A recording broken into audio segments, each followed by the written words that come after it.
নমস্কার বন্ধুরা, সবাইকে অনেক অনেক শুভেচ্ছা ও ভালোবাসা। তো বন্ধুরা, আমার বেশ কিছু স্টুডেন্টের অনুরোধে ইংরাজি গ্রামারের একটা করে ক্লাস আমি ফেসবুকে লোড করব, কারণ তারা বারবার আমাকে অনুরোধ করছে যে স্যার একটা করে অন্তত গ্রামারের ক্লাস দিন যাতে তাদের সুবিধা হয়। তো সেই সুবিধা করার জন্য বা সবার সুবিধার জন্যই আমি চেষ্টা করছি একটা করে ক্লাস প্রতিদিন না হলেও অন্তত সপ্তাহে 2 বা 3টে করে ক্লাস আমি লোড করার চেষ্টা করব। তো আজকে যে ক্লাসটা করছি সেটা হচ্ছে টেন্স সংক্রান্ত। তো তোমরা সবাই জানো নিশ্চয়ই যে টেন্স ইংরাজি গ্রামারের একটা খুব ভাইটাল আইটেম। কারণ টেন্স যদি শিখতে পারি, আমার তো মনে হয় ইংরাজি গ্রামারে প্রায় 50% আমরা শিখে যাবো, বা ইংরাজিও অনেকটা শিখে যাব। তা সেক্ষেত্রে টেন্সটা আমাদের খুব জানা দরকার। তো টেন্স প্রথমত কাকে বলা হয় কেউ বলতে পারবে তোমরা এখানে যারা আছো? ক্রিয়ার কালকে টেন্স বলা হয়। বাহ, ভেরি গুড। এরা বলছে ক্রিয়ার কালকে টেন্স বলে, অর্থাৎ আচ্ছা ক্রিয়াপদ কাকে বলে? ক্রিয়া তো বলে ফেলে, ক্রিয়াপদ কাকে বলে? যে পদের দ্বারা কোনো কিছু কাজ করা বোঝানো হয় তাকে ক্রিয়াপদ বলে। Very good. যে পদের দ্বারা কোনো কিছু কাজ করা বোঝানো হয় তাকে আমরা ক্রিয়াপদ বলতে পারি। আচ্ছা, ক্রিয়াপদকে ইংরাজিতে কি বলা হয়? ভার্ব বলা হয়। তাহলে ভার্বের কাজ করার যে সময়, এক কথায়, অর্থাৎ কাল মানে কি সময়, সেই সময়টাকে আমরা টেন্স বলবো। ইংরাজিতে কি বললে কি বলবো? যে tense is the time of action. তা সেই টেন্সকে আমরা 3টে ভাগে ভাগ করি।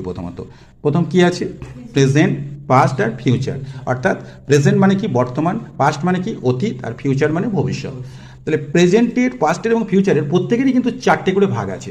আচ্ছা তুমি বলো তো, প্রেজেন্টের যে 4টে ভাগ আছে, 4টে ভাগের নাম? Very good. প্রেজেন্টের 4টে ভাগ: present indefinite, present continuous, present perfect এবং প্রেজেন্ট পারফেক্ট কন্টিনিউয়াস। আচ্ছা, পাস্টের কি কি ভাগগুলো আছে? Very good. খালি প্রেজেন্টটা বাদ দিলেই পাস্ট, প্রেজেন্টের জায়গায় খালি পাস্ট বসিয়ে দেবো। Past indefinite, past continuous, past perfect এবং পাস্ট পারফেক্ট কন্টিনিউয়াস। আর ফিউচারের ক্ষেত্রেও তাই, ফিউচার ইনডিফিনাইট, ফিউচার কন্টিনিউয়াস এবং ফিউচার পারফেক্ট আর future perfect continuous. Very good. তাহলে এই 12টা টেন্স যদি আমরা শিখতে পারি তাহলে কিন্তু আমরা ইংরাজি ট্রান্সলেশন করতে পারবো বলে মনে হচ্ছে, তাই তো? পারবে তো? আচ্ছা ঠিক আছে, দেখি তোমাদের কতখানি কনফিডেন্ট আছে, কীভাবে শিখতে পারো কিনা দেখি। চলো, প্রথমে আমরা কোনটা আলোচনা করব? Present indefinite. Present indefinite. আচ্ছা তুমি বলো তো, ইনডেফিনাইট বানানটা কি? Very good, INDEFINIT, present indefinite. আচ্ছা, প্রেজেন্ট ইনডেফিনাইট টেন্সটা আমরা কাকে বলবো, কিভাবে এই টেন্স গঠন করতে হয়, কখন আমরা প্রেজেন্ট ইনডেফিনাইট টেন্স ব্যবহার করব, একটু ভালো করে বোঝার চেষ্টা করো।